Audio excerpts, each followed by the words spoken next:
Everyone would please stand. Councilman Johnny Moore will do the invocation. Let us pray. Eternal God, we come to you right now in the name of Jesus. Just want to say thank you so much for this wonderful, blessed day, because this is the day that you have made. I want to thank you, Heavenly Father, for bringing a fresh anointing unto this board and to our citizens. Let it continue on reigning in our spirit so we can be pleasing into your sight in the name of the Father, Son, and the precious Holy Ghost. In Jesus' name, amen. Amen. Would you join me in the pledge, please? I pledge allegiance to the flag of the United States of America and to the republic for which it stands, one nation, under God, indivisible, with liberty and justice for all. Thank you. You may be seated.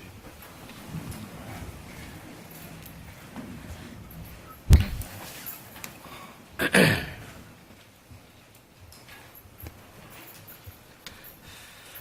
like to welcome everyone tonight.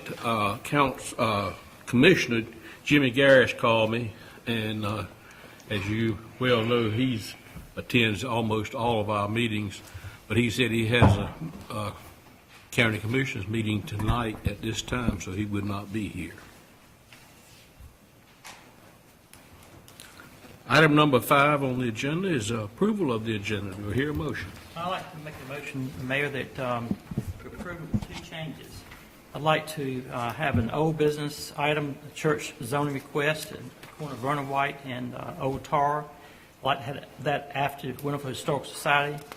And I'd like to also add an executive session, closed session in the meeting tonight. Okay. With those changes, do I hear a motion? Could I ask, just on the executive session side, so that I make notes, it would be pertaining to what issue? Public safety. Public safety. I Okay. believe that particular question would be I think it would be an open session. I know what Mr. Moore is talking about. I'm not familiar with it. It's involved, I think, correct me if I'm wrong, about some traffic problems. Right. I'll take that off, then I'll remove that part. Just the other 2? Yes. Okay. It's that one item. And that's in addition to the presentation section regarding Blackstone? Right. Is that correct?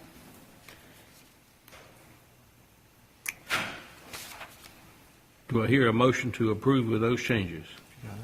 Or would you make it? So moved. Second. Second. All in favor say aye. Aye. Opposed? Motion carries. All right, I believe item 6, there is no items for recognition. No new employees.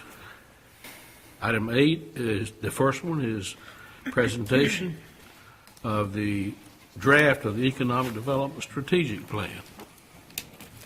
Mayor, members of the council, tonight we have Mary Lilly, who is present. She's with Greenfield Development, as you all will recall, and I've asked Mary to recap the draft plan that you have at your seats, and then we'll be glad to try to answer any questions or go over anything you'd like to. Good evening. Thank you all for your opportunity to be here tonight, I should say, since it's now dark at this time. I am Mary Lilly with Greenfield, and we are an economic development consulting firm that works with communities and regions such as yours to help them through growth, to help them grow themselves in a manner that is appropriate for their location and their assets. We also work as site selection consultants and do other business for companies. We work about 50% for communities. We work about 50% for companies. Tonight I'm going to do something a little different in this age of technology. I'm not going to use a PowerPoint. I'm so sorry for you that you're going to have to listen for a minute. And I did that because truly I think I really want you to focus on what we're talking about and feel like you can ask questions. The purpose of an economic development strategy or study is to have a plan or a method for achieving your goals. Now, in this case, you own it. And I can tell you for sure that the task force wrote it, and it's their ideas and reflection of what they heard and along as they talked in the room with your citizens and business owners, and as we went through the months that we have put this together. I'm calling it a strategy instead of a plan. A plan is often focused on construction and real estate and things like that, and we have not done that. But this plan should help you, if you can find your way to do the things in this plan, you will have the opportunity to be active instead of reactive, and you can keep your focus. Your instructions to me, personally, what I understood was to make this strategy practical and to make it affordable. And your task force, and the members are listed in there, of course you know who they are, your task force did that. We have not asked for grandiose plans. We have not asked for millions of dollars, although I love to ask for millions of dollars. We did not in this case. We've had several meetings over the course of the last few months, one public meeting, and then I provided research and guidance, and Terry Parker moderated. We talked a lot, and the meetings lasted a long time. But that is reflective of the fact that your task force members love this community and wanted to do the best that they could for you. Just to encapsulate the major topics that we discussed the consistent branding of the town of Winterville. And we discussed retail development. We spent a lot of time on downtown revitalization and the status this town has as a growth engine in residential communities around eastern North Carolina. You know your statistics better than anyone else. You folks know how to grow. You have more than doubled your population in the last 10 years and just a little bit shy of tripling it in 20 years. Congratulations. I think I heard you mention traffic earlier as you were deciding the agenda. We did discuss traffic congestion. Winterville is known as a family-friendly community. The task force wants to keep it that way. They also want to work on pedestrian-friendly. And we talked about the types of desired growth for the group. Your assets, again, you know them. They're your location and growth. There's the Southwest bypass that is coming, and Pitt Community College. You have available commercial land. You have utility interconnection with other cities that provide you with the water and sewer that you need to support the growth that's already on your books in terms of permits, housing permits, and developments. You don't have to worry about that right now, and that's a very good blessing. But that's also a sign of making decisions and planning towards the future. You have a very small but very well-respected industrial base in the Roberts Company and Winterville Machine Shop. Very good, and others, but those are the two big ones that people all over eastern North Carolina recognize. You have a relationship with Pitt County Development Commission and your other economic developments allies like for citizens and other businesses and organizations in the area, and you have an active chamber, an active recreational department, a very active historical and art society, and civic organizations. The three major concerns we talked about were congestion, gateways into the community, and a shared retail community with Greenville. What I mean by that is that in a very close radius where the city limits of both communities abut, the growth has been excellent, but it's hard to tell who owns what, who serves what. Addresses don't necessarily reflect where they are located in terms of the ETJ. And as we will talk about later, well, we'll talk about it right now, I guess, consumers are buying in this region, I mean, within a mile and 3 miles and 5 miles, they are buying within the 5 miles of this community, but they're not necessarily buying in Winterville. So that's what I mean by a shared retail community.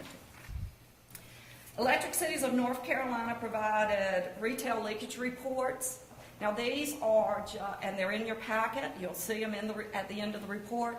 These are just discussions of how the population within a mile and 3 miles and 5 miles spends their money. And basically, retail developers and retail chains look at these studies and they determine if a community meets their targets for growth, if they want to put a store here. These reports determine the saturation points for retail. I'll give you an example.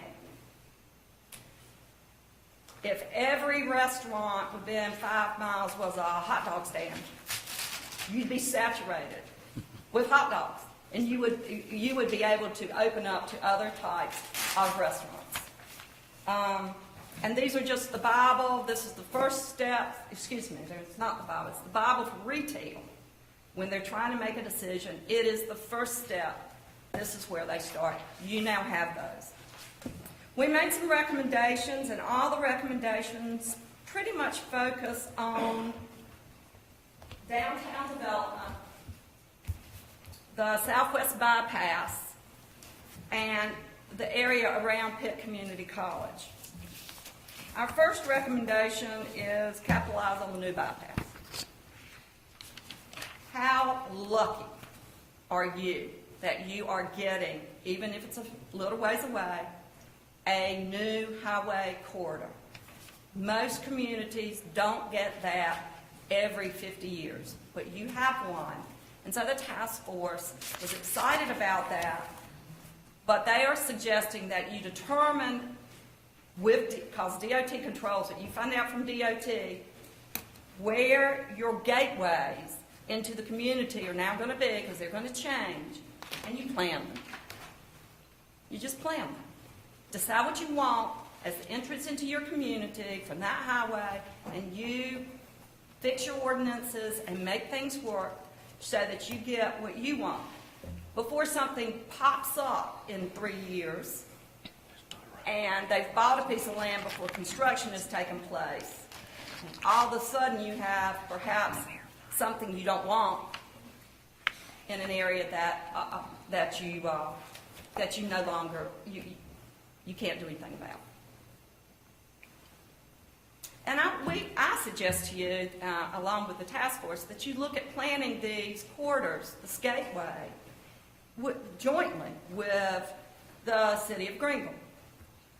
We tend to do things separately, especially in planning, because communities have different ideas of what they need.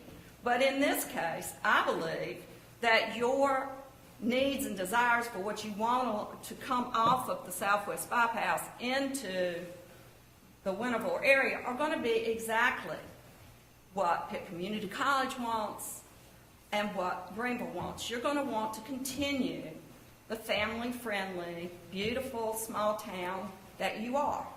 So I think that if you ask to be just included with discussions and to give opinions, I believe you would be welcomed. Second recommendation, and I guess this is the one I think has as much merit as anything, is collaborate with Pitt Community College. They are an economic engine for this community. They have thousands of people driving every day into Winterville. And you can capitalize on that in certain ways. We've made some suggestions, but you've got to talk to them. And my suggestion is that you talk at the highest level, the mayor and the councilman, with the president, board of trustees, whoever over there. I think they will be receptive live in Winterville. And they know that they need you to be a community that supports them. I've talked to them. Survey the students and staffs to see what types of businesses they need that are missing. So that as they need to run a presentation or buy a phone charger, a computer charger, perhaps they don't have to drive into another community to get it. They can get it here. Yes, I know that there are stores out there that might provide that. But there aren't, but that may be something they haven't identified that they can get easily. They'd rather drive back home and go. So you can survey them. You can offer them town facilities for meetings. We all know that community colleges are growing, this one especially, and they need space.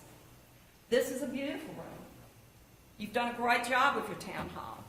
They could use it for classes, lectures, meetings, whatever. And they could drive people down into the downtown section. We think that could work. You might also talk to them, it may be long-term discussion, but you can talk to them about moving or recruiting their back office operations and putting them into downtown buildings. Things that aren't accessed all the time. Student records, things like that. They could come downtown. It would be just like recruiting the back office of a bank. You would do that actively. You would go and talk to them about that. My suggestion is you do that with Pitt. See where it goes. The number one discussion point, and it was at every meeting, Debbie, you want to tell them what it was? Was to establish a recreational wellness/community center here in the downtown area somehow. This was also the recommendation or the idea that got the most interest at the public meeting. This may be a great opportunity to work with Pitt Community College in a joint venture, or Vidant has these types of facilities. I don't know, but you can't think about what Vidant or these communities want to do now. You may want to be talking to them about what they need to do 5 years from now. Continue to extend your ETJ outside of where it is now. You had exceptional growth 15 years ago or 20 years ago. I doubt the town council thought much about the Southwest Bypass and that land. So my suggestion is, as you can, I know it's a legal issue and voting rights and all of that, but as you can, look at extending that.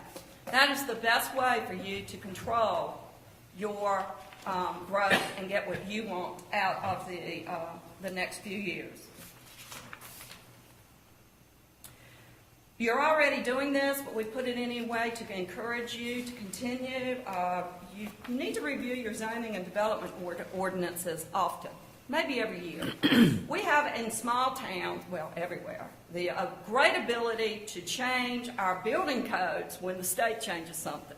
But sometimes we do not align development codes, whether it be subdivision codes or something like that. We will change the one basic code structure, and we don't always change. And I'm not talking about you. I'm just talking about small towns in general. We don't always change all the other ordinances. Just, you're doing that now, you're reviewing, and we congratulate you for that.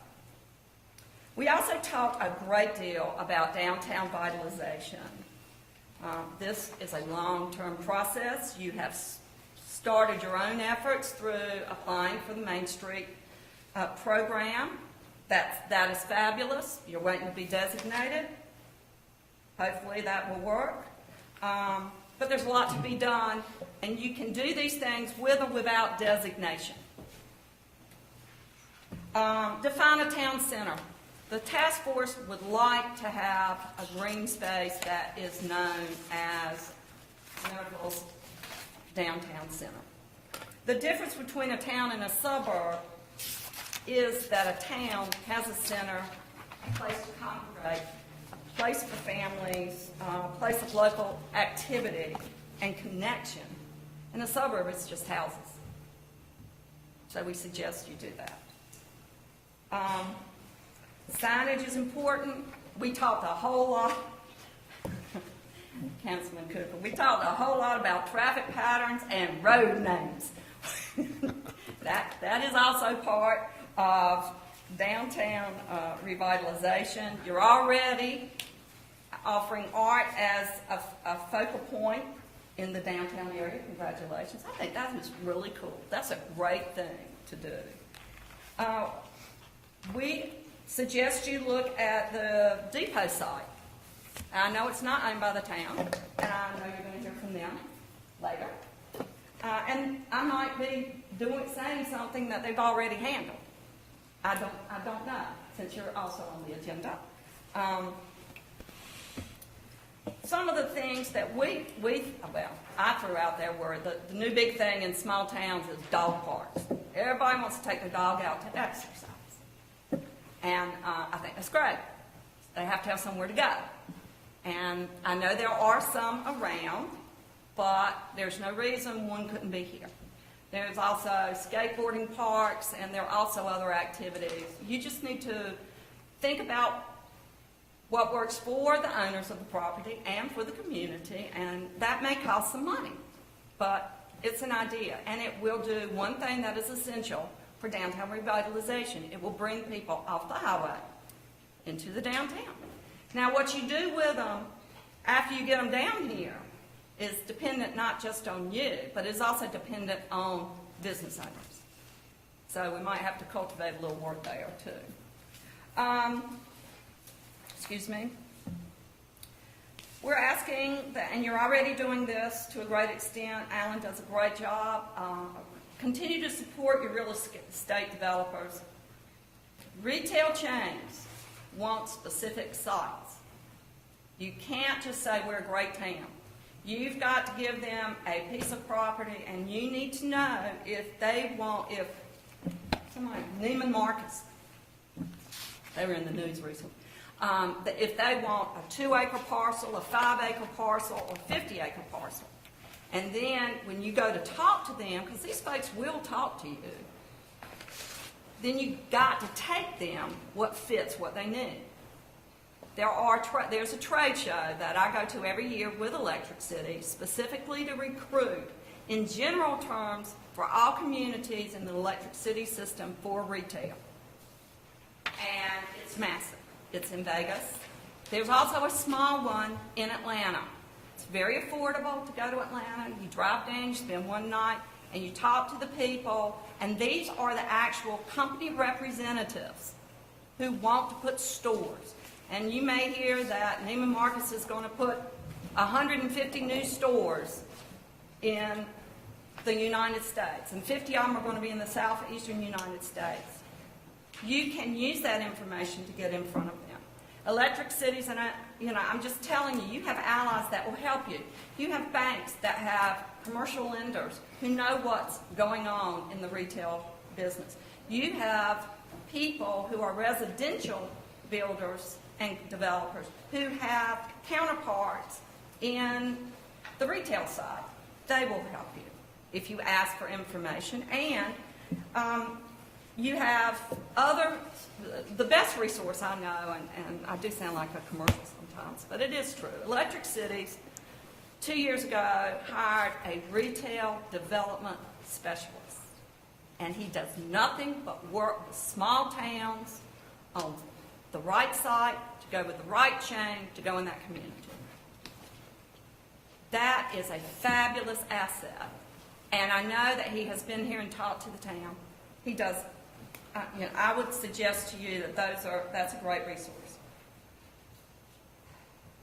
We're suggesting that you apply for the North Carolina Certified Retirement Community designation. Now that does have some money attached to it. There is an application fee. You do apply to the state of North Carolina.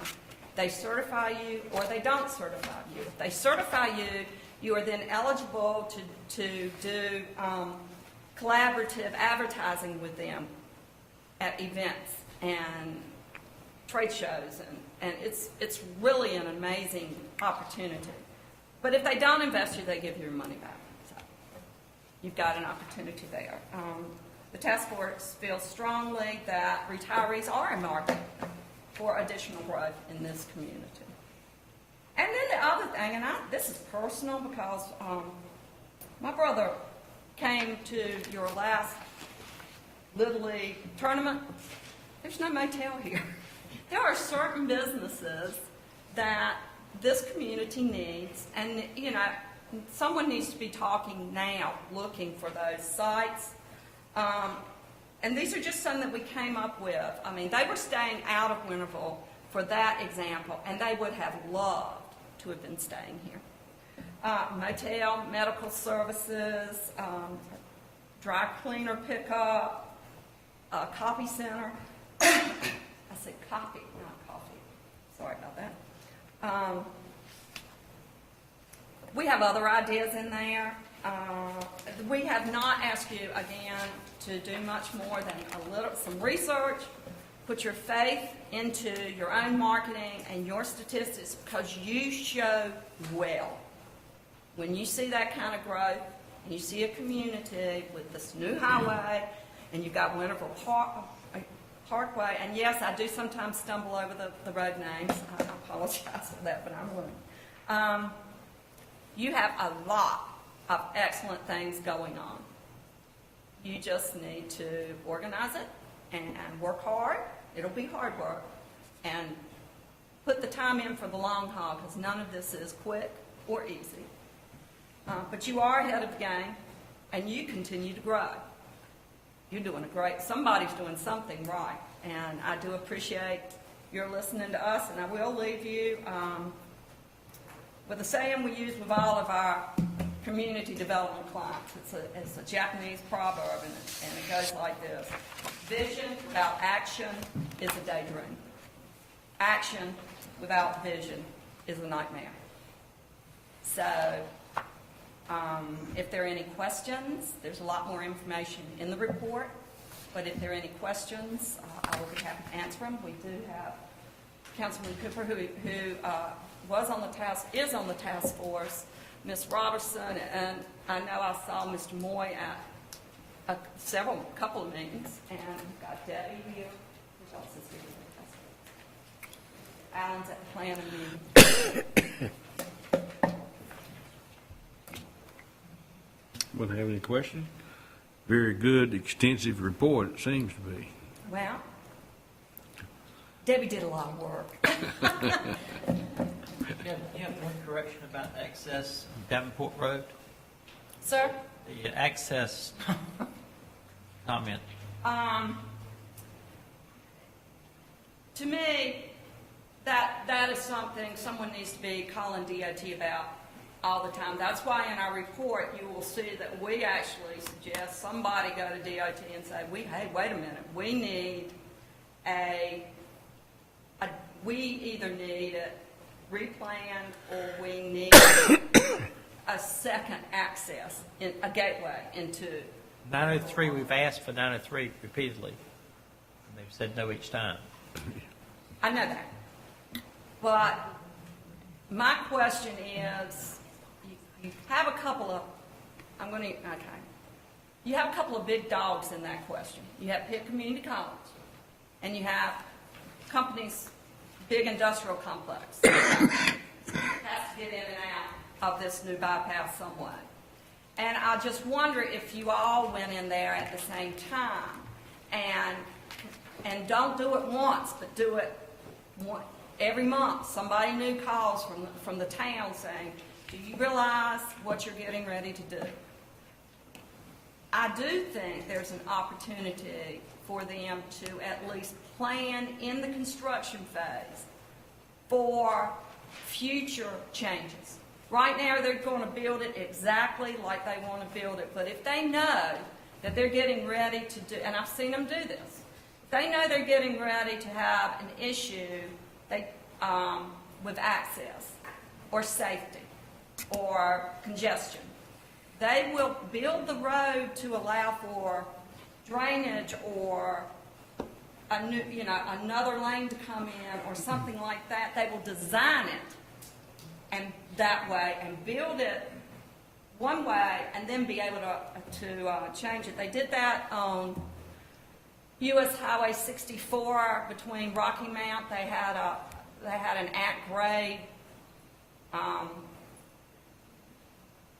at-grade intersection on that new highway. Silly. They built it so that they could come back when they had money later, and they put the Also 264 outside Wilson, before you get to Wilson Place, White Creek. They have, yeah, that's another great example. They knew they had to come in later. So I think if you ask them to do that, that'll get them more focused and actually thinking, well, if we do this, will we save money if we go ahead and buy something? But you've got to ask. We have asked and asked and asked. We've been to meetings. Well, The reason, the TAC committee has, we've met, I don't know how many resolutions we've had presented to DOT.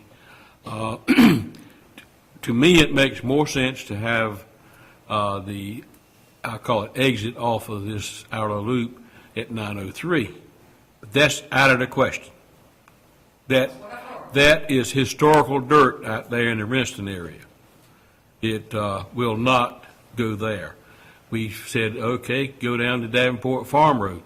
They will not do that. They are set unless a change is made, and we have been, like I say, I don't know how many meetings we've been to and asked them to get off of Four Lines Road, because we tell them there's 2 schools on 4 lines and coming into one of them and all that. well, I'm as worried about, personally, the congestion at Fire Tower and that little area. To me, that is my bigger concern for the long-term growth, because if people get upset enough, they're just going to keep right on going. And you're going to see the growth going down the road. See, this outer loop has been on the DOT's books since 1985. I know. And if somebody would tell me how we could get them to change, I would really love to know what it is. But that's why the recommendation is, you can keep asking for another access or moving the access. Okay, I think that's probably not going to happen at this point. They're planning the access now. So go to them and change what you're requesting to, instead of being, we got to have a new access, say you need to plan this access so that in 10 years it can be modified. And they may go ahead and find some planning money and plan, I don't know, I've not talked to DOT, but I've seen it happen where they go ahead and plan that if they need another one, it's there, and they've at least started thinking about it. That's the only thing I know to do. Tar Road was supposed to be 5-lane in 2002. 2002. Well, you're getting a lot of roundabouts too, which I don't have a problem with them. They're going to be interesting for a little while with when a tractor goes through. But we'll see. Okay, any other Thank you, sir. questions or comments? I am available to the task force as they move forward. This should be an active process. We hear that all the time. But I do hope you will keep it moving. Councilman? Thank you very much. Thank you. Mayor and council members, I'd like to thank Mary and members of the task force. It has been hard work trying to bring a plan to you that we feel like is a good start. Again, it is only a start. This is going to be a plan that sees many versions as we continue to move forward. I would like at the next council meeting probably to come back and ask for a variation in the task force charge of how we move forward now that we hopefully have a plan on the table that you all will approve. And I hope we're going to get good news on the Main Street application. So I think it's time to now set forth some goals on how to move forward on certain aspects of the plan. But I did want to thank everybody because they've worked really hard to bring you something that was a really good start. Like I said, I think it's a very good report, and A lot of time went into it, I'm sure. Okay, item number 200. Before you move forward, is it appropriate to ask the council if you all are willing to approve the plan as it's been presented so that we can move forward? So moved. Second. Have a motion and a second for approval. Any further discussion? All in favor of the motion, say aye. Aye. Opposed? Motion carries. Thank you very much. Okay, now we'll move on to Thank item you. number 2 is the Winterville Historical and Art Society. It's Jane Power, I believe. Thank you very much for allowing us to come and give you an update on the depot project. Oh, yes, I was speaking out of turn, No, you're fine. You're fine. In fact, hearing your presentation, it's kind of fitting that you're talking about downtown revitalization, because we feel like our organization kind of fits right into that plan. We want to create a region and an area in the town that people want to come to. And we feel like with our museum and eventually the depot and Langston Park, we can have that and have a place where people can have other meetings that are less formal maybe than something like this. So let me just very quickly, for folks who may not remember, just a very quick recap of timeline of where we have come from. Back in March of 2006 is when all of this, we started talking about the possibility of moving the depot back home. That was relocated in July of 2009, so it took us 3 years to raise money to get it back. Then we started raising money to do renovations on it. As of December 2011, we've spent $161,329. That's to physically get it moved, to prepare the site, and then renovation work on the caboose and the exterior of the depot. In April of last year, 2012, is when we stood back and reevaluated where we were. We were at a crossroads at that point with the decision of what to do with our restrooms and the possibility of providing a kitchen in the facility so that it's more usable for the community for functions.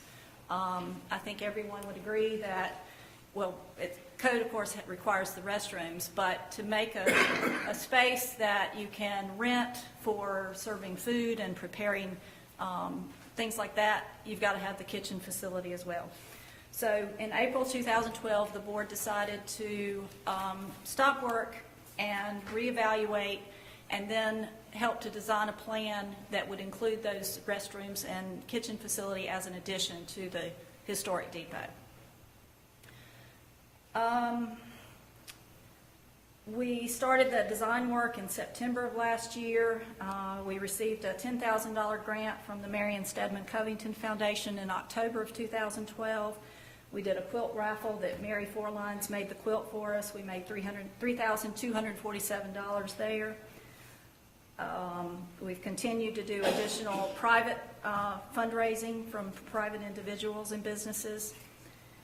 And then this spring, actually, in March, we submitted a request to the town and received a $20,000 matching grant.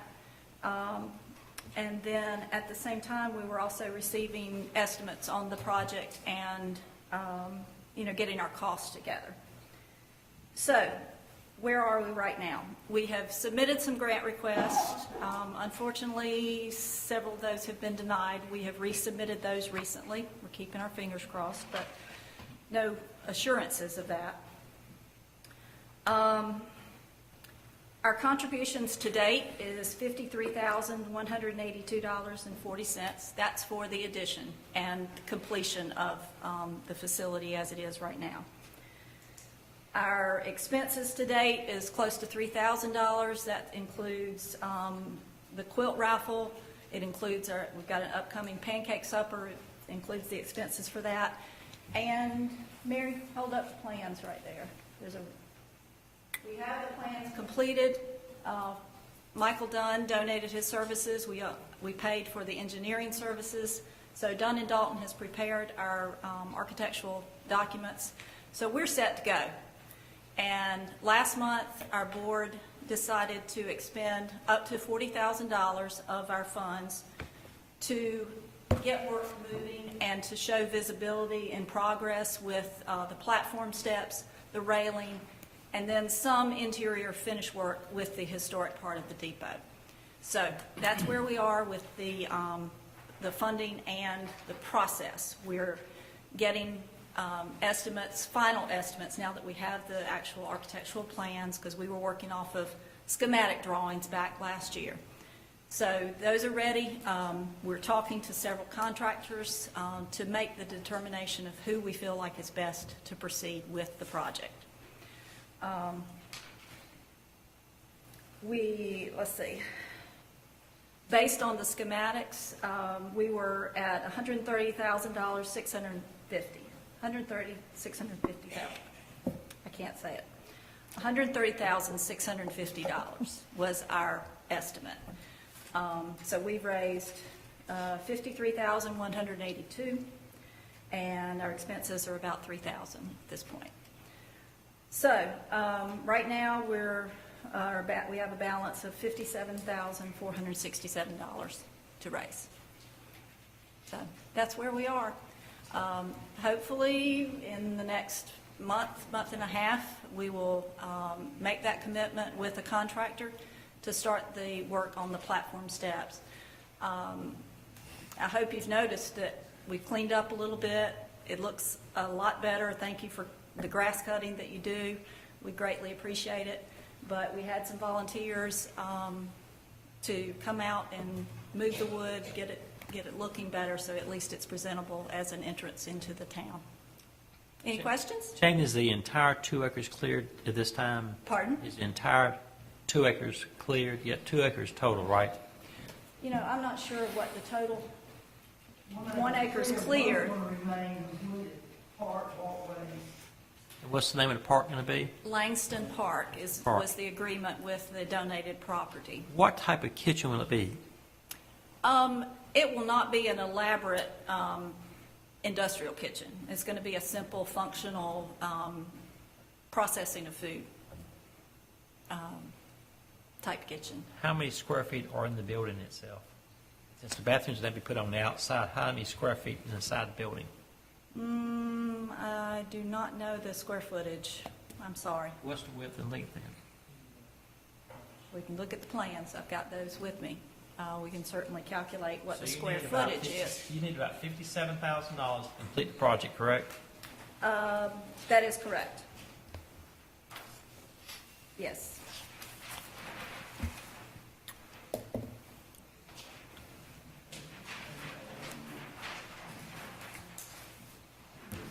While they're looking at that, I just got one question. Yes. The $20,000 that we said that has been submitted from the town for matching, does that include the $58,000 that is the balance that you're liking for the 130?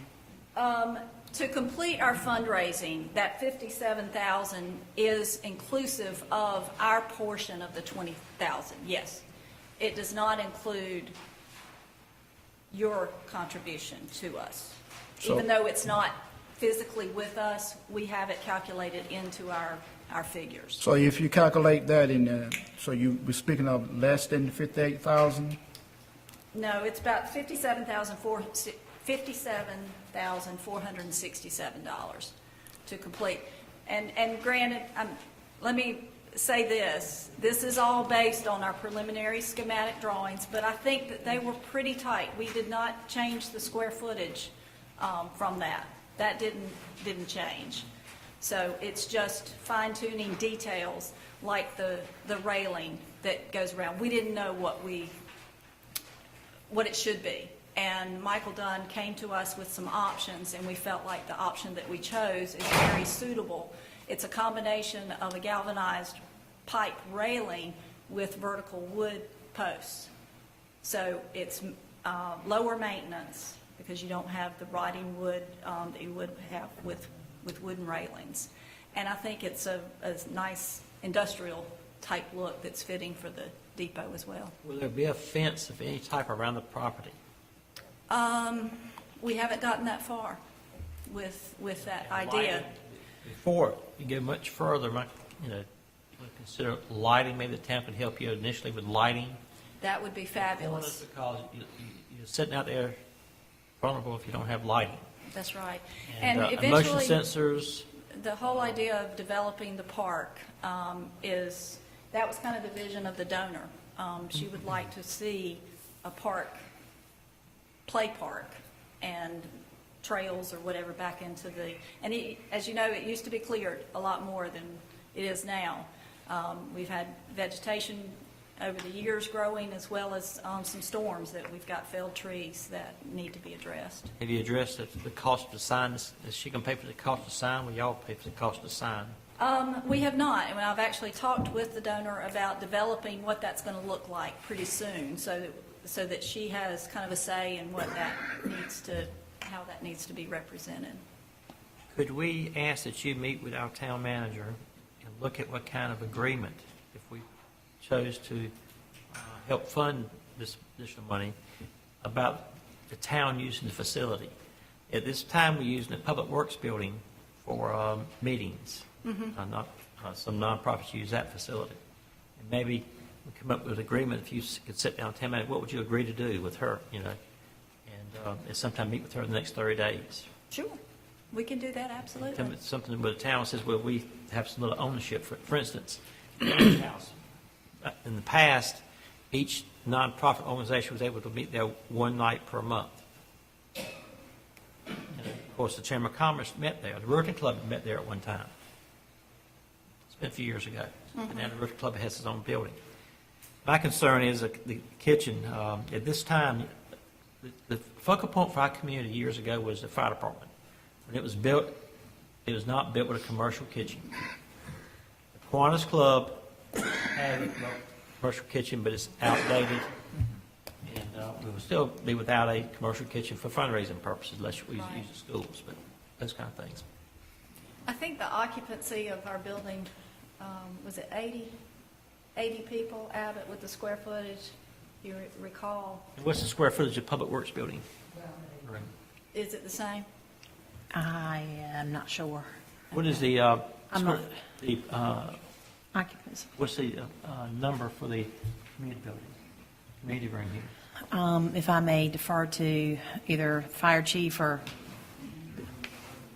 120, so a little smaller than the community room. It's 2 rooms, correct? I have a question, Yes, ma'am. and I know that it comes from your side. As far as funding for the Historical Society, do you have a fund that is not used? We have an endowment that had been established by LaRue Evans, and it was established for the sole purpose to keep the museum running for perpetuity. Okay. And the way that it was set up is the idea, I think she started it with $10,000 or $15,000 initially, $10,000 donation. And the way that the agreement is written, and guys, if I'm misspeaking, call me out, is it has to reach a certain level. We contribute $1,200 a year as an organization to that fund. And it has to get to the point where the interest is more than that contribution in order for us to be able to use just the interest from that fund. So that's what an endowment is established for, is so you don't touch the principal, you're using the interest only for, but it was established strictly for the museum. And so it has not reached that level yet. Correct. Okay. Does that Thank answer you. your That's- question? Mr. Tucker has the square footage that Yeah, somebody about asked. 1,200 square foot in the 1,200 inside. original depot, and about 1,700 with the addition. And that doesn't count That was a the- good idea to have the bathrooms outside. Yes. Create a lot more room. You made a much better plan. Absolutely. From a logistics standpoint as well as a functional standpoint, that was our choice, as well as keeping the character of the historic warehouse space. It's definitely needed back in town, the development area beside the school. We want it to be an icon for the town, you know. That's what this town was built around, was the railroad. And the fact that the orientation is the same as it was when it was sitting right here is phenomenal to me, that we were able to secure a site as close as we did and the same orientation. Is pretty cool. But we hope, somewhere in your dealings with the economic development plan, that an illustration of the depot becomes some part of your marketing plan. We'd love that. Okay, any other questions? Terry, I'll definitely We'll be in schedule a touch. meeting. See what we can do. Thank you. Thank you. Thank you.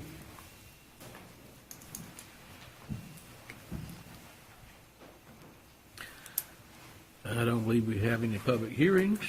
I think we have We an have a, additional item item, presented, the added item under presentations regarding Blackstone. We've had 2 months discussion about Blackstone, and I have thought good and hard, because it's my home that's across the street, and it'd be a nice addition to the community.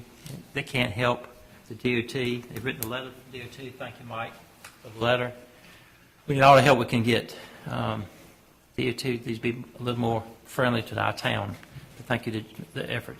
So I make a motion that we approve the final plat for the Blackstone. A second. We have a motion and a second to approve it. Question. That plat includes that road, that our pathway that I'm talking about. Is that approved? Your access road, is it approved by DOT? Mike, would you come up? Thank you.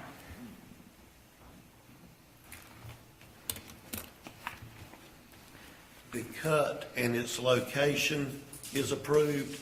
Everything else is in a non-access easement until the church turns in their plans with their, quote, driveway permit that they fill out.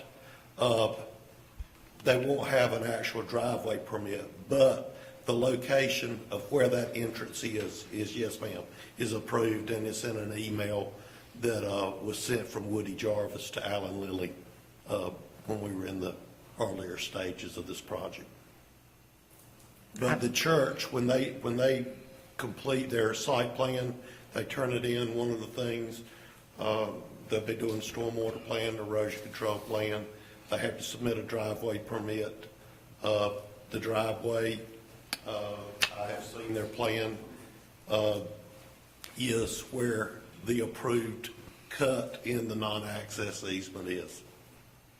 So you're saying that this will be a driveway? I'm trying to figure out access road, driveway.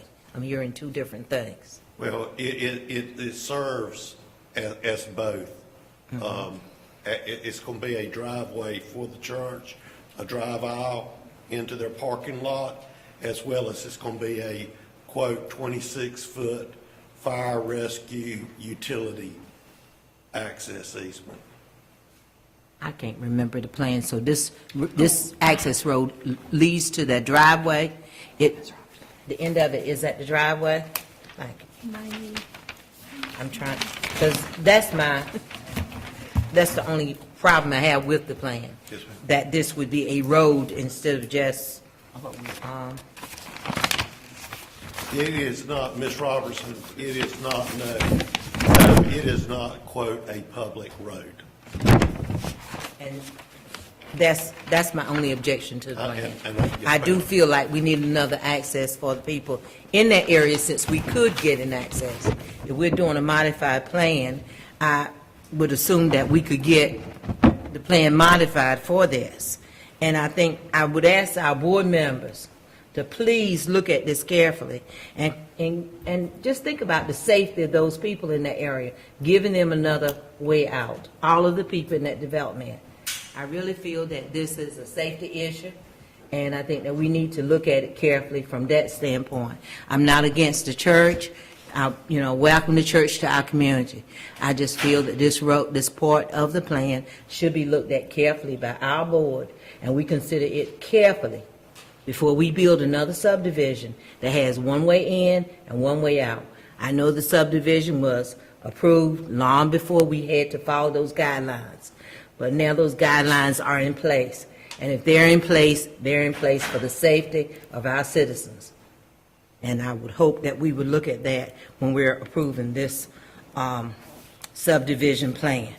I know I voted differently, and, I know that. I know that I voted differently because I felt that the church, and I know that the church was a permitted use in this area. So it's not like I'm trying to stop the church, but I just feel like we need to look at the safety of our citizens carefully when we approve any plot, any development. Thank you. Thank you, ma'am. Any other questions?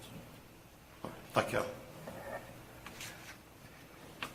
It's been brought out to me several times by lots of different people that, of course, traffic, the experts say, I've read this any number of times, that traffic is not a criteria for approving or denying any type of subdivision. I call this a subdivision. And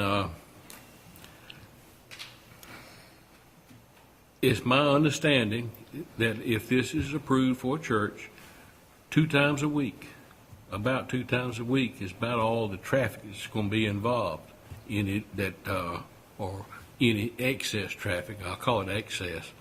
So, like I say, to me, traffic, you're going to have traffic everywhere you go. That's just a common denominator almost. But anyhow, we have a motion. I will say this, I've had lots of comments. I've had people come to my house since our last meeting concerning this issue. And one person even says, well, it looks like to me that Winterville is trying to be anti-church because it was turned down. Mayor, I'm in my office 90% of the time, and my phone's, says it, call my home, says call my cell phone. Not one person has called me either way. Well, they've been to my house. The only comment I'll make is anybody that has followed this board and followed Blackstone realizes and understands that we've had an issue with that road. It has nothing to do with the church. We've had an issue with that road from the very beginning. It's all about safety, public safety. Okay, we have a motion. I have a comment, Mr. Mayor. Yes, sir. And we've talked about this before, and I agree with what Ms. Robinson says about the safety of our folks in that subdivision. But again, I'd like to just point out, no more than about 2 times a week, there'll be a public gathering at that building established there, be it a church or be it something else. I also understand it's been blessed by our fire department, our police department, and our planning and zoning. That all of this has been looked at, studied, and approved by those folks and recommended. So, in view of that, I don't see any other drawback. With only two gatherings at that building in a week's time. Well, we have a motion. Is there a second? Has been a second. I second. Okay, any further discussion? All in favor of the motion, say aye. Aye. Opposed? Aye. So if I'm hearing it right, it's 3-2, is that correct? 3-2. That's what I heard, Mayor. 3-2 in favor, and if I heard wrong, the board would correct me, or the council correct me. I appreciate that. 3-2 in favor. Okay, thank you. And as far as this request for a 35-mile-an-hour speed limit on that road, the citizens up and down that road, at one time, you remember, they came before our board, and they requested this. So they may be an ally with the people from the church, if you can get those residents on Tar Road. I don't remember their names, all of them, but I know that they were in favor of that. And I am not against the church. I know that the church isn't allowed use, and I, welcome them to our community. And if it's been felt that way, I apologize. But I wanted to mention that those people on Tar Road would greatly support this 35-mile-an-hour zone. And I also asked if our board could go on record as supporting this petition, because we've done this before. They told us no, but we've done it before. We've done it at least 3 times that I know of.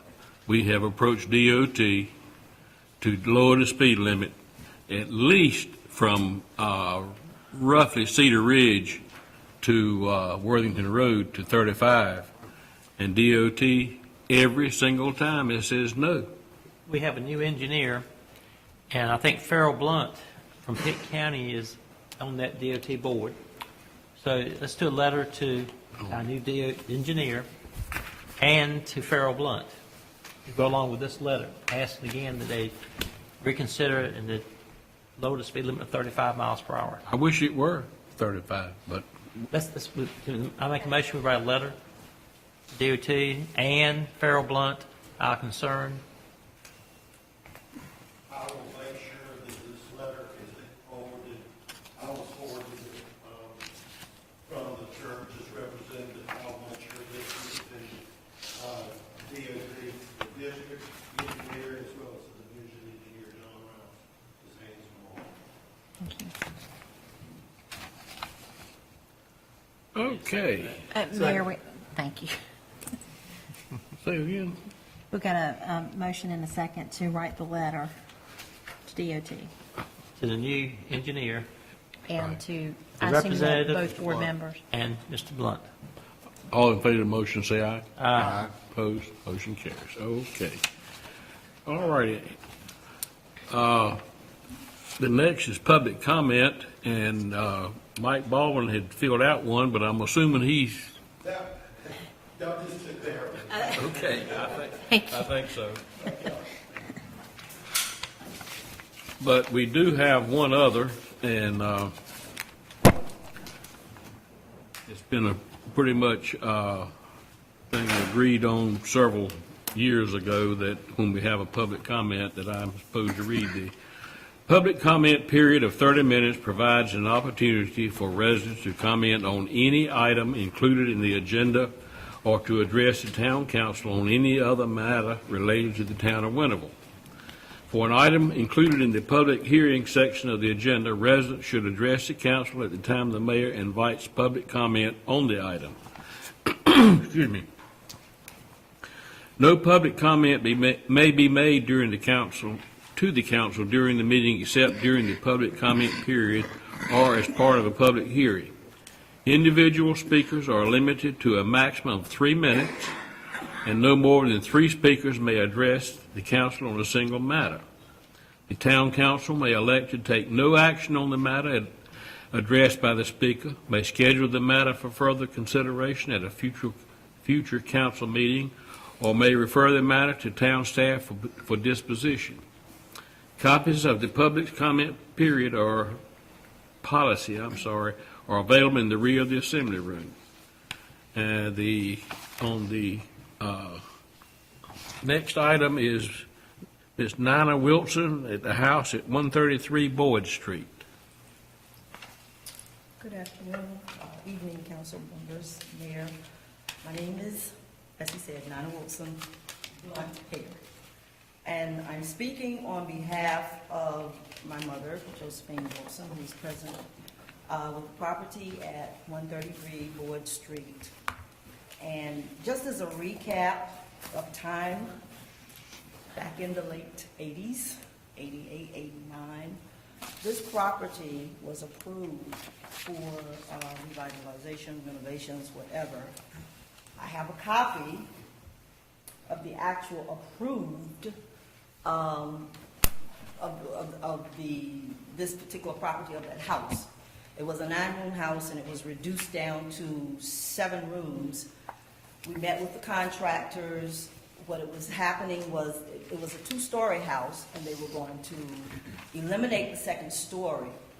And it itemized everything that they were supposed to be doing, and this came from the town, that they were going to be doing to the house. And this was back in 88. This is like a 25-year issue here. And we've been before many boards, and now we're before your board again with regards to this, because over time, the house has become dilapidated, and I agreed with Mr. Mike Walden, I think is his name, that the house cannot be repaired. It needs to be demolished. However, the issue is that, number one, if it's being demolished, She would have to bear the cost of demolishing that house. And if not, then the town would do it and tax it to her, to the property, put a lien on the property. I wish that the town would reconsider as far as the code is concerned, since there has been promises made that that house was going to be renovated, remodeled, or whatever term you guys were using. But each time something would come up. I have had numerous of meetings with the town of Winterville over the past 25 years with regards to that property, and was told many times, oh yes, you're next. Then we were told there is no more money. Then the next thing we were told was that you guys were in cooperation with the Public Information, the Pitt County Home Consortium with regards to repairing and renovating homes in the area. Immediately after that assembly in 2003, I was summoned to come to a meeting with someone from the planning board here in Winterville. There was a couple of council people, the town clerk, and the town manager and I. We met in that little small room over there, and they talked about, yes, we still are going to do this. We're looking at double wide. They even said that, they talked about the zoning and about the permanent foundation, how far back it needed to be from the road, and that property met all of the criteria for it. That never happened with the modular home, and still today. And as I said, now, 25 years later, or approximately 25 years later, talking about the demolition of the home, which we do agree that it needs to it cannot be repaired. But I'm asking you all to not ask her to bear the cost of it. It would be very much appreciated if the town of Winterville would honor their initial commitment to put something there, a home there, not a 7-room, not a 9-room. It was a 9-room house down to a 6-room house. And then with these plans, it came down to 7 rooms. She doesn't need that much. If something be done. I understand through word of mouth that there was some type of monetary commitment made at one of the board meetings. I wasn't here, and I appreciate that. We appreciate it. She only has one heir along, and that's me. She has only one child, that's me, and my children, and I have 2. If you all would reconsider, talk about this. We don't want it to be just an empty lot with overgrowth. She needs a place to stay. And I have to say this as well. The reason why she is where she is today is because a board member, a citizen, came to her home and said to her, and I say this because they got me on the phone to talk with her, if we are going to do something with this house. We can't fix it up, but we're going to put something there. We want you to go over, what's that place called, behind the school, over the public housing, and wait, while we're working the logistics out for this. She was not going to go, because when this house was approved for renovations in 88, 89 year, she started packing. We're now, my daughter and I, are trying to get things out of that house prepared for the demolition, and those boxes that were packed back in 1989 are still there with the dates on it from where we were told that this house was going to be renovated or refurbished. So it's a lot of history there. There have been a lot of meetings back and forth, monies, no monies, whatever. There have been homes that were in her area that have been revitalized twice. Not once was it was ever done. Twice. to our knowledge, and there may be others, but there is one home that we know of. On her street, we were told once, well, we're getting to your street next. That never happened. I don't understand, well, I do. I have an opinion about this, and that doesn't matter. But anyway, for whatever reason, if you all would reconsider, and let's see what we can do to help the citizen out without any, fanfare, without any costly legal procedures, without any of these things, because that's not what we're after. I'm after the town of Winterville, the town that I was born in. I wasn't born in Greenville at hospital. I was born in Winterville, in that house. That house was built by the community people there back in the 40s. If you all would reconsider and come up with a plan, come up with something, it is already established that it needs to go down because there is nothing there to save, nothing. It's fallen in. It's dangerous for us to even be in there to move things out of it, but we're doing it at the request. And Mr. Mike Walden sent me a nice letter with the code and all of this, and we're trying to honor that. I did ask for an extension, which you did give me because I'm only one person, and my daughter and I are only one person. With the weather and illnesses, we kind of got back behind with trying to get things out of the house so that it can come down. And who's going to bring it down? We don't know yet. That's why I'm standing before you.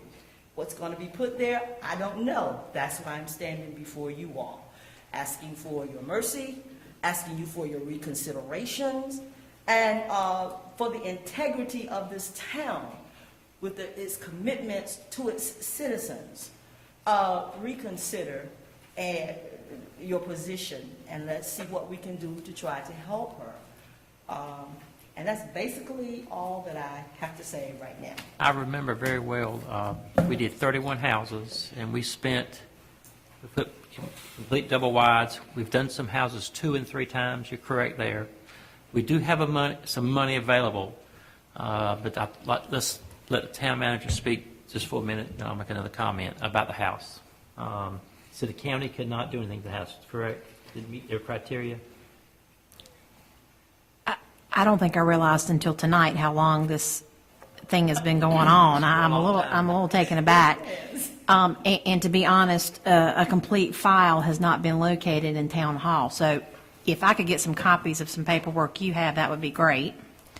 If nothing else, we could use maybe that funds to demolish it first, and then look at what we can do about putting a house there. Okay. But That'd start be with fine. that discussion. One question I want to ask, with cost factor, is there any way that we can have the house burned down? It's mighty close. Too close. I would be on. It's too close. I've already looked. It's too close. I was Joining property. It's too close. It's See? closer than the Elbert property was. we Too close. have had some close proximity when I was on the fire department, and a lot closer than that. And Now, I don't. I'm just saying I don't know that you can get much closer than those properties. And if we have, not to speak before chief, but I would have some grave concerns about that. I would hate to see us even. Well, I was just asking the question because we are speaking of cost factor. Yeah, I know that would be cheaper. What's the estimated cost to tear it down, Mike? What would it cost to tear it down? I don't know, we have not taken any bids on anything for demolition. I hate to throw numbers out there, I'm not sure. We'll be glad to look into some of those specifics if Ms. Hare would allow me to make some photocopies. I'm not sure when you're. Well, you can have, I have another copy of this, and be careful with it, because this paper is 25 years old. Well, maybe I should make a copy to make sure it stays together. This board has stated they were behind Ms. Josephine and you both, and we're concerned about the house and her well-being. And I hope this board will take some action and help you with that, and then the home. Yeah, I hope so too. And I that's go, what I'm if we have hoping for, to because- put money in next year's budget, this year's budget might take care of the house and get it started.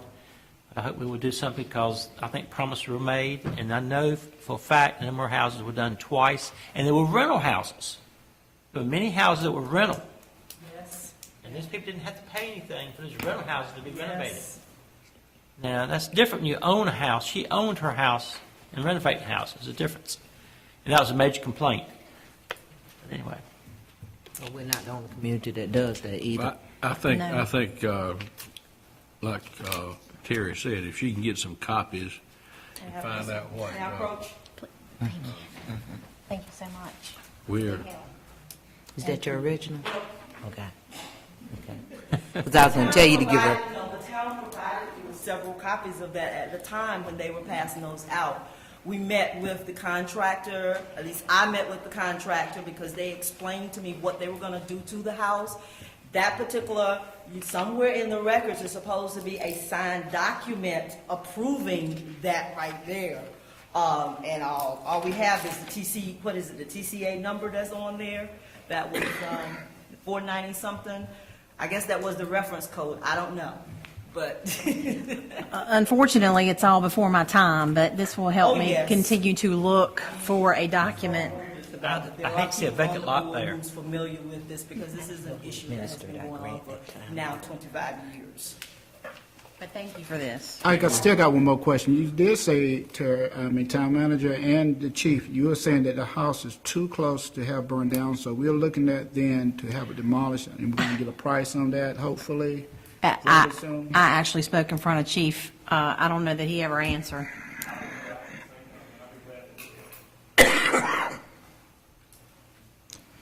But Could- yes, we'll be, Could we have him to take a look at it and see if that's possible? Also, when will we probably could have some, we can have some, are you talking about for demolition? yes, We can have some preliminary costs by the next council meeting. by the next council meeting? there's a dumpster sitting there now. Yes, it That's is. because we're moving things out of those boxes that, from 1989 up until she left in 2000 something, we're trying to get everything out of the house so that it would not interfere with the demolition. That's what that dumpster, it's not it's a container, right? It's a storage container. You should be commended for taking care of the yards during this time. Pardon me? Many people whose houses have come like that house, yards look terrible, affect the neighbors, you taking good care of it. Thank my daughter. She took care of that. We did not want any problems, even in the back part where we tried to get someone, they need a bush hog to go back all the way to the back to where the property is, but around the houseway, we tried to keep it presentable, keep the shrubbery cut and what have you. It's just that the house is, Ms. Hare, if I could, the meeting's got a little bit left to go tonight, but maybe if you and I could talk before tonight's meeting's over, I can go ahead and start some paperwork that I'll need to do to help us move forward with this project. Certainly. So if I could borrow a few minutes of your time, I'd appreciate that. Thank you. Thank you all for your time. Thank you. okay, thank you. Thank you. Okay, the next item is the consent agenda. Any items that need to be removed? If not, do I hear a motion that we approve the consent agenda? So, second. All in favor of the motion, say aye. Aye. Opposed? Okay, item number 12 is under old business, Christ Covenant School request. Mayor and members of the council, this is an item that we have discussed in previous meetings, and that is a request from Christ Covenant School for some assistance from the town with respect to the new school they're building on Worthington Road. Mr. Mark Barton's here this evening, and he is a direct contact that the town staff's been working on regarding the project. We had a recent meeting, members of town staff, town engineering firm, and Mr. Barton, Mr. Linwood Stroud regarding the town's request. We went over some information, and I think that we are headed in a good direction on a collaboration and moving forward with the project. The details of which, though, are going to take more time than we have this evening, and I think Mr. Barton and I agreed that a special called meeting to discuss this item only, where we can devote some specific time, is most appropriate. I sent out some dates for November that we thought might be appropriate. I did talk with members of our engineering staff as well, and I think we were honing in on the 18th of November. I don't think Mr. Lassiter, our attorney, may be able to make that meeting, as he has another town meeting that night. Right. So if we could shoot for that same week, but maybe later in the week, and I'm also looking at Mr. Barton because I haven't run these dates by him, but maybe the 20th and 21st, and maybe that's a Wednesday and a Thursday. We could try to have a special called meeting one of those 2 evenings. Shoot for the 21st. Is that a, I could do, I'm flexible, so Is that a Thursday? either date's all right with me. you can't do the 21st? Can we do the 20th? Mr. Barton, you available? Is the 20th okay for members of the council? 6 o'clock? 6 o'clock, That'd be October, 20th, November 20th. November 20th, yes. 6 o'clock, we would do it in our conference room, start there, assuming we have enough room. I anticipate we would. If that's a day that's suitable for everyone, if we could have a motion and a vote to go ahead and set that date, and then Jasmine and I can work on appropriately advertising it. You hear a motion? Make a motion to approve special call meeting on the 20th, Wednesday at 6 o'clock. Second. Have a motion and a second. All in favor of the motion, say aye. Aye. Opposed? Motion carries. Excellent. I'd like to thank members of the town staff, Mr. Barton, and folks he's working with in the amount of work that's gone into the project, and I think we're closer than we have been. So we look forward to getting together on the 20th, and thank you.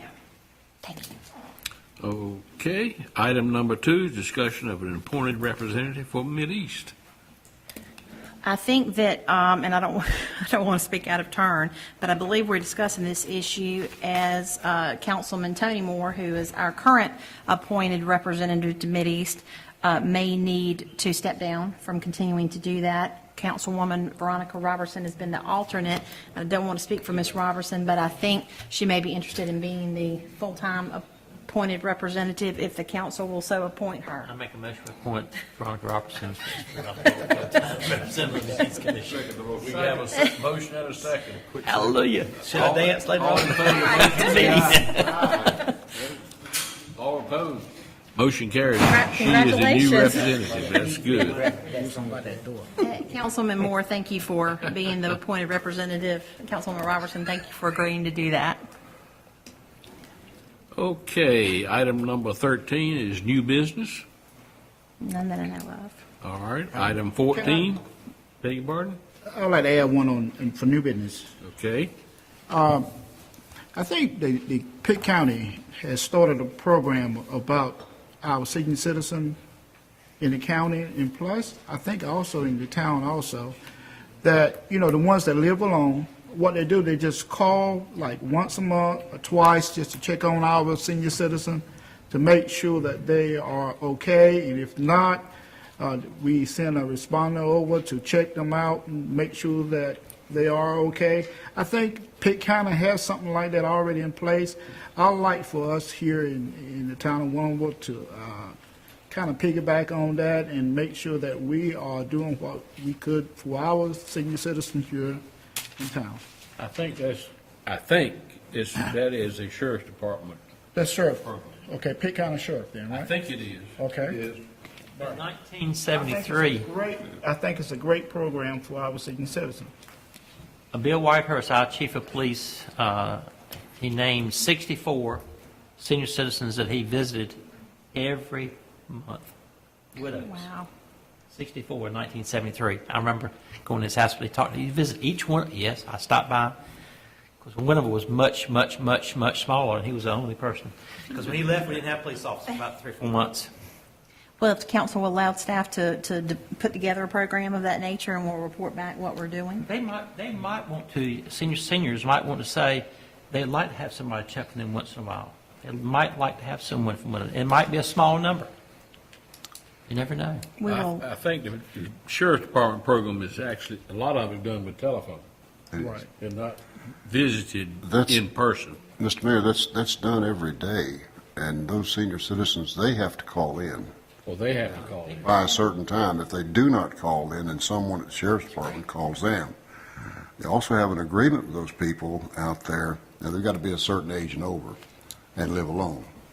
But they also have agreement, if there's no answer, they can't get in touch with relatives or whatever, there could be some damage done to a home to enter that home to see if that person is okay. So it's not just something we just go do. It's got to be a program. It's got to be worked.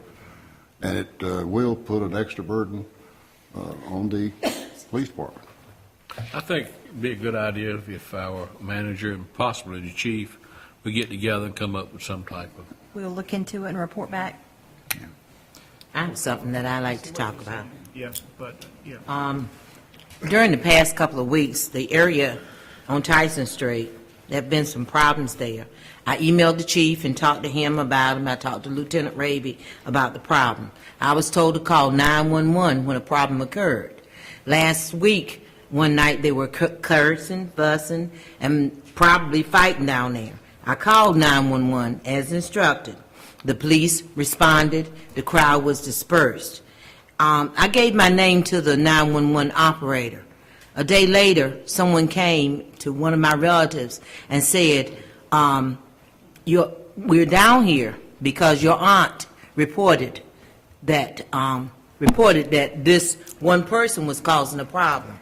And it bothered me because people don't report things because they're afraid that someone will divulge their name, and of course, someone may come back at them about something. Last week, also later in the week, there were gunshots fired on Myrtle Street area. No one will talk. People won't talk because of the same incident they did with me. Though some of those same people know that my name was turned in as the person who called about the incident on Tyson Street. If they will do it to a town council person, they surely will tell that I called too. So we need to make some efforts, our police force, to improve relations so that when incidents happen, like shooting in the night, or when there's cursing, fussing, and fighting going on in our neighborhoods, that people will feel free to share information and even to call for assistance.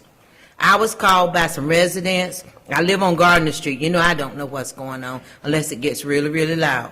I was called by some residents. They told me what was going on. When the police got down there, they found that was still going on, and they broke it up.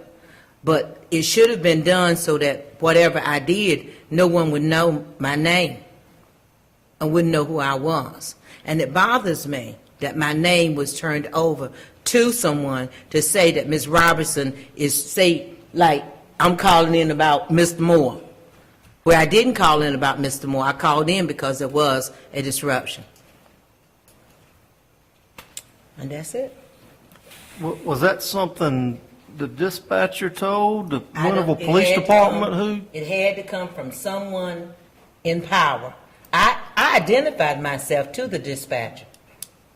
I'm asking the chief, who would give up that information? Because I agree, that would be a concern. Good evening. That would be of great concern, Ms. Robinson. Usually during a 911 call or any type of call, the dispatcher will ask the caller if they want to be contacted by police. If they want the police to make contact with you as the caller. Well, The complainant. If you say no, then the police officer doesn't really, they're not going to know who called. Because the dispatcher would say, make contact with Ms. Robinson at such and such address in reference to loud subjects fighting or whatever. A lot of times the officer will actually initiate that conversation. Does the caller want contact? If the answer is no, then the officer just proceeds to search for the complaint, for the ruckus, for the fight, for whatever the case is. So I find it hard to believe that actually came from an officer, or the 911 dispatcher has no contact with any citizens on the street or in a home in that area. So I'm not really sure. Maybe it was an assumption that someone made. let me clarify this. When I made the call, Mark, I identified myself to start with. I said, this is Veronica Robertson. And the reason I did that, because the only time that I've ever had to call 911 was when someone was sick or whatever, and they always asked for my name, and so I went on and gave it to them. So therefore, they knew, and they forwarded my call, of course, to the sheriff's department. But my problem is, I don't know how the people on the street got the information, but that was the information that was relayed back to me by a member of my family, that they were, they were encountered with that this person said that I had emailed you and that I was emailing you right at that time. It bothers me because it was one of my nephews, a young black male, and I do not want him to get in trouble over me doing what I've been elected to do. And it could, his response could have been negative, and it would have been a fight, and he would have been in trouble. That's what bothers me even more than them knowing that I called in. They were disruptive.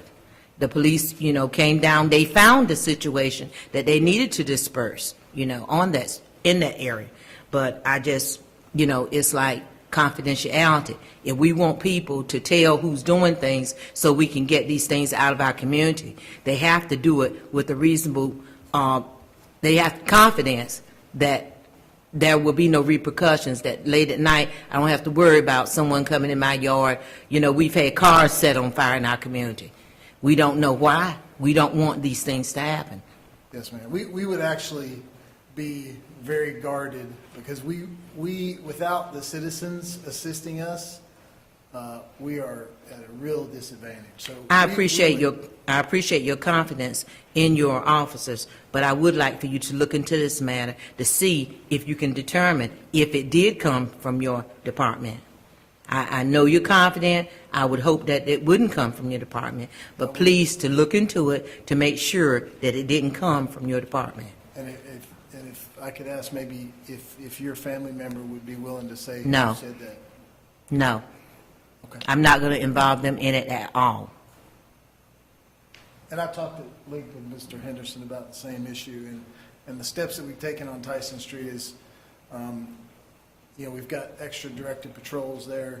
We've stopped to tell the citizens about the code violation for standing in the streets, to try to get the citizens out of the street. Also, we went around. If you look at Tyson Street, it's really only 2 blocks. There's only maybe 4 or 5 residents that live there. So we went around and renewed our trespass agreements with them so we can act as an agent in their behalf. In case, like you said, they don't want to become involved, the police can go ahead and involve themselves, self-initiated. I can understand why I wouldn't want to if I was afraid that someone would come back and report my name, and all I'm doing is trying to ensure that the area is a place that people would want to live. We have a lot of senior citizens up there. We have lots of people. I think the few houses that are occupied, a lot of them women live in those houses by themselves. And so any kind of disruption on that street really disrupts the lives of quite a few families on that street. And I know that part of that also has to do with the marketing of the house that was for sale on that street and the property on that street. The area is considered high crime by real estate agents. I'm assuming that there would be disciplinary action if we found that one of our officers had done that, correct? Yes, sir. And they are well aware of that. Yeah, that's very, that's way outside of normal practice for any responding officer to a scene.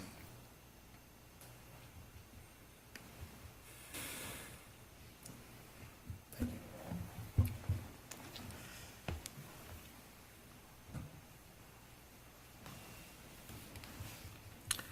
Okay, are there other agenda items that we need to? A few months ago, we talked about the traffic pattern around Town Hall. Have y'all decided any recommendation this time? No, we don't have a recommendation ready to put forth, because what I think we're going to do is incorporate that in a larger recommendation for downtown revitalization. And I've heard some complaints about speeding on railroad, little scooters. Maybe we need Oh, to yes. look out for those. Scooters also. Scooters, bikes, or whatever. I think that maybe this would be a good time to discuss what Mr. Moore was talking about. The scooter, I'm not sure the definition between a scooter and a moped. Mopeds. There's one around town that goes around all during the night, just trying to keep people awake. Loud. Loud, loud, loud, loud. I mean, I think this person's only purpose in life is to ride around town and make noise. The only thing, he does not have a muffler on his moped. Can't we have an ordinance? That muffler's- Well, I mean, there is a noise There's a ordinance. state statute that covers it. Sir? There's a state statute that covers it. And yesterday, on Railroad Street, I came down to, I guess you call it West Railroad. There was, I don't know if it's the same one or not, but he had his moped riding on the front wheel. Yes, I've heard that. Someone told I us. saw him doing it. He was up and down the street, turning around and just going, which would be, in my opinion, CNR driving, even if it's That's right. even if it's a moped. And tonight, when we came to work, or came to the meeting, two of them came by, they stopped out there, and then they went over on the other side, and were doing the same thing over there. Two of them. And so I think, I know you're not supposed to have a license you don't have to have a license to operate a moped, but you're supposed to operate it in a safe manner. And I think they could be charged even though they don't have a license. Right. I think that's something the chief, if he would look at, I think would be very appropriate. Okay.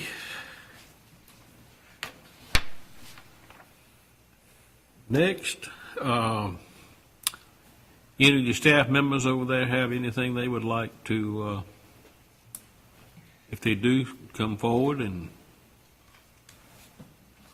all right, hearing none, we'll start with our counselor down at. Mayor, I have no report tonight, subject to your questions for me about anything. That's all I have. Thank you.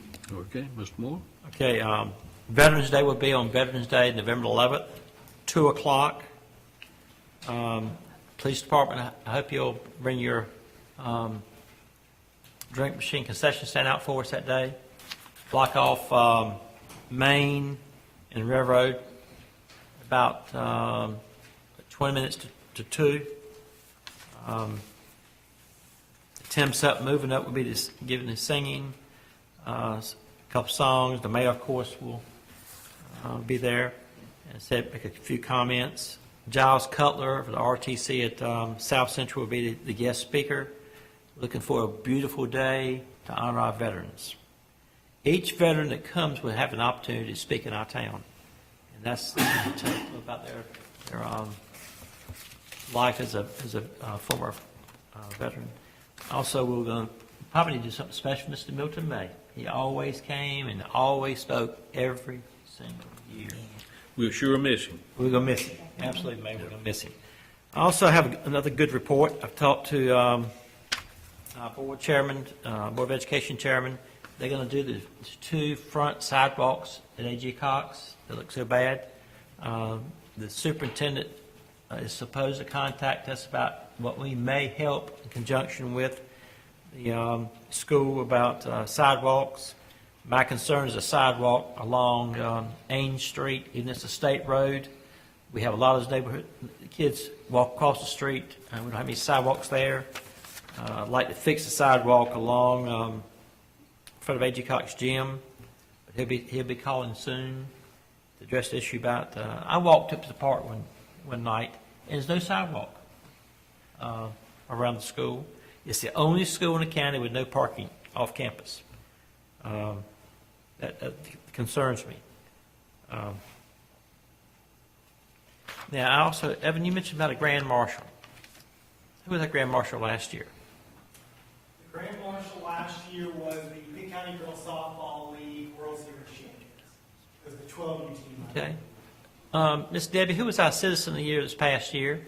2013? That'd be my recommendation. That'd be our Citizen of the Year of Grand Marshal. That's my recommendation. And he's here. He's done so much for this community. Also, I've asked our Civic Club to come up with some names for the fields. Several people said we don't have those fields named yet. So we need to look at our past, people who've given their lives to our community, and name those two fields in their honor. And I started a discussion last month, and hope we'll move forward with that in the future. Name those two fields. They haven't been named at this time. One last, I saw the economic development tonight's presented about senior citizen homes. If you just give me a second, I'm working as we speak on, if you give me a month or so, naming policy to hopefully put into place for fields, benches, facilities, things of that nature, so that we have a policy set across the board that everybody can go by for that type of thing, be it monetary or otherwise. He'd have a name. The reason I have not gone to economic development meetings they've been having is that I'm looking at partnership with someone about having some senior citizen homes here in Winterville. Trying to get the plans to the engineer at this time to have a cluster of senior citizen homes. I can't tell you yet where. Everybody steal my thunder, but that's why I have not attended the meetings. I didn't want to be a conflict of interest. So, but I think we need homes for senior citizens to move to. And that way, they'll feel like this is their home for good. That's all I have. Ms. Roberts? I want to first thank everyone for their kind expressions of sympathy during the passing of my sister. It's been a journey for my family, but it's been made easier because of our friends and family that have touched our lives. I want to thank the town for allowing me to attend the advanced training that was offered by the League of Municipalities and the group of county commissioners. It was a week. I got to spend 4 whole days, and I missed Friday morning because of her illness. But it was a good experience. Hopefully, I will be exhibiting some of the things that I learned during that time.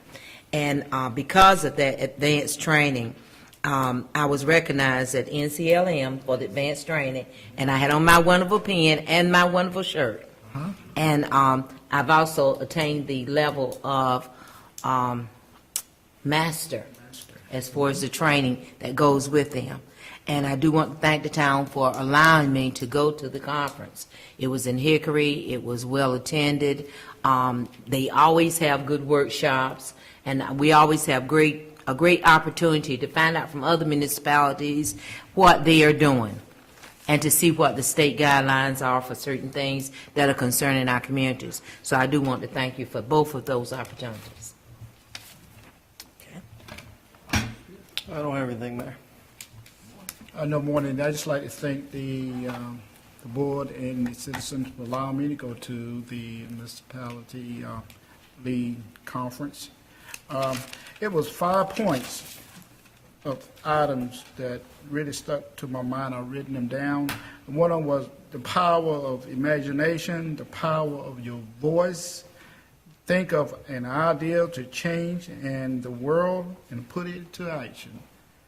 It was really good. I mean, to listen to them and to receive what they have to offer to us, it was a good learning experience, and I just hope and pray that they'll come back again and I get a chance to hear some more of it. Also, I would like to know exactly where we stand with the Nova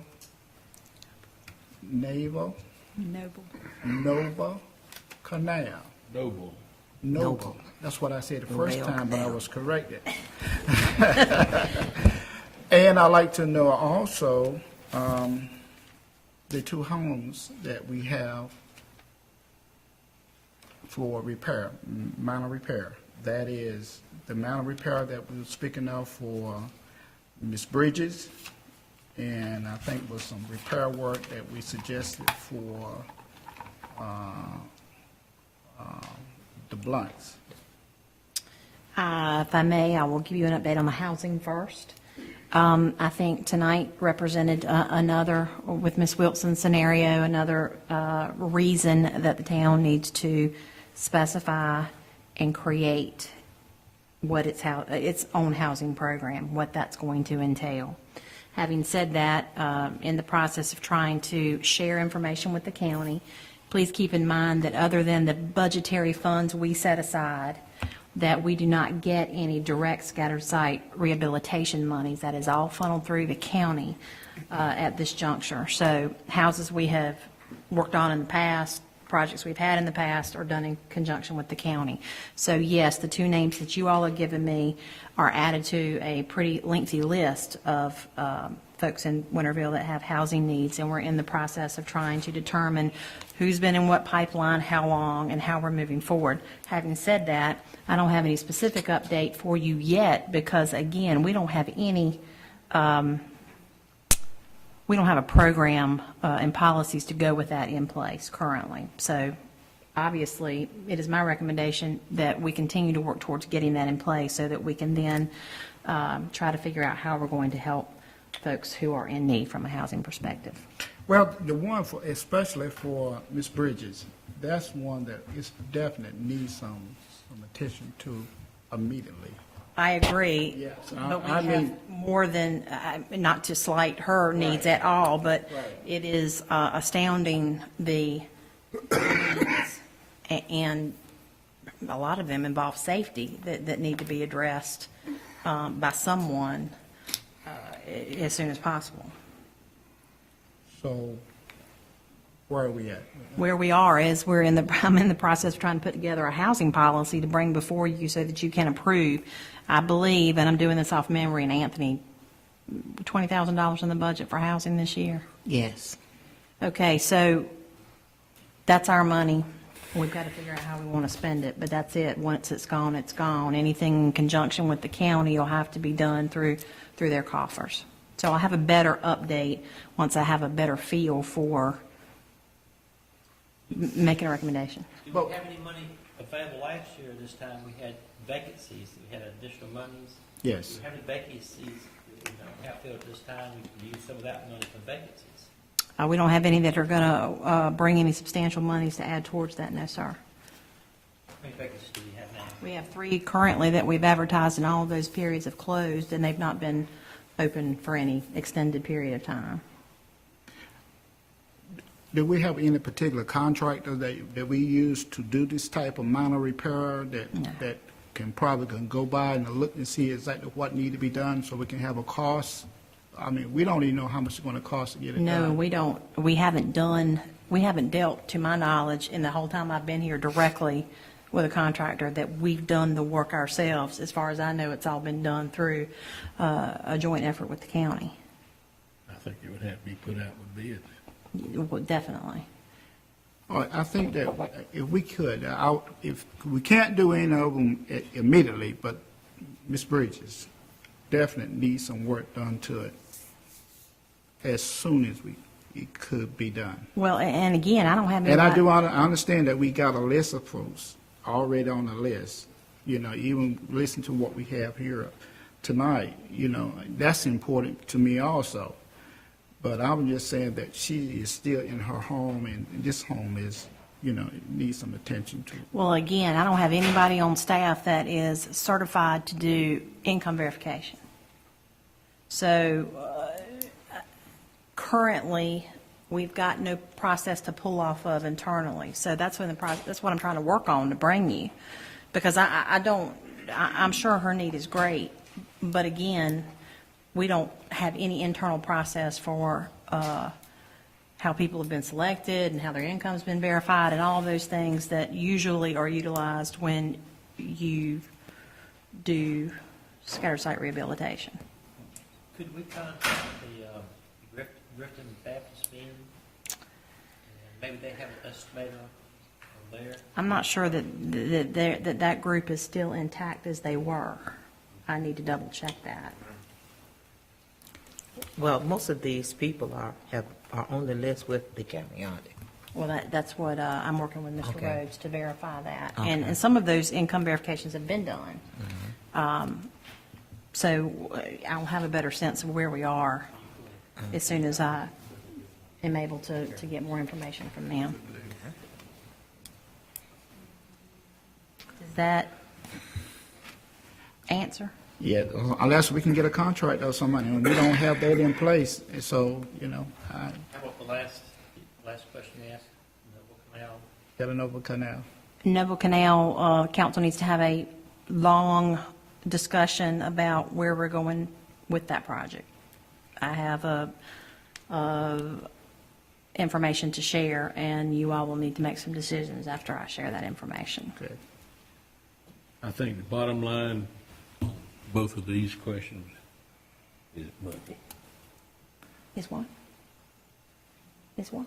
Money. Oh, Well, you're right about that. Yeah, it's about every project we have, is money. That's Yes, right. deal with money. Okay, Mr. Cooper.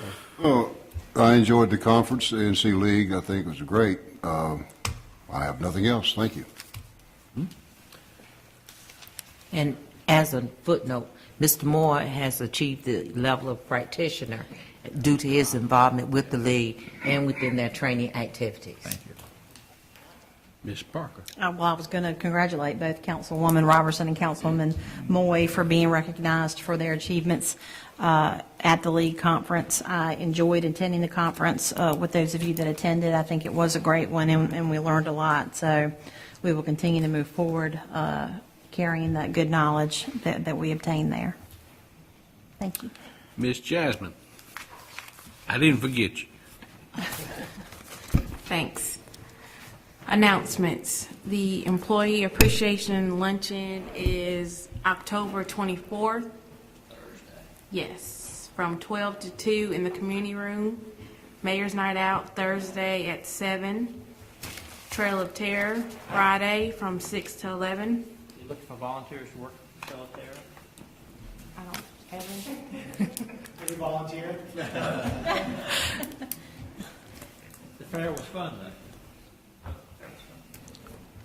One-stop voting at the community room Thursday and Friday and Saturday.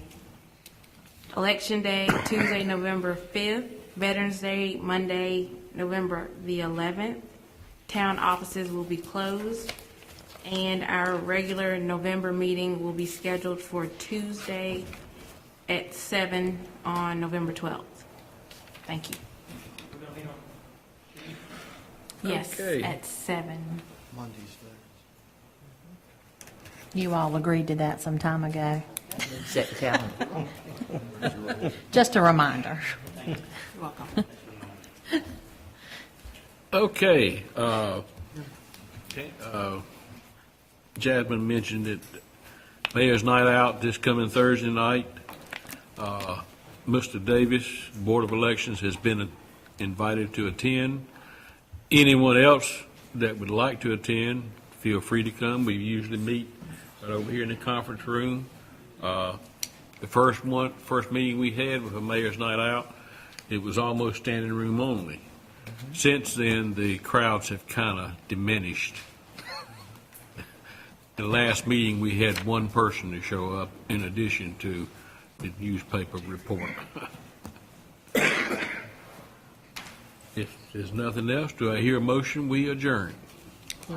One other thing. No closed Did session. we set anything for the Nova Canal? A meeting? We have not yet, no, sir. I will send an email out like I did previously for Christ Covenant Church, and we can try to set aside some dates if the council so chooses. That'll be great. Thank you. Mayor, I'm moving to adjourn. Second. Have a motion and a second to adjourn. All in favor, say aye. Aye.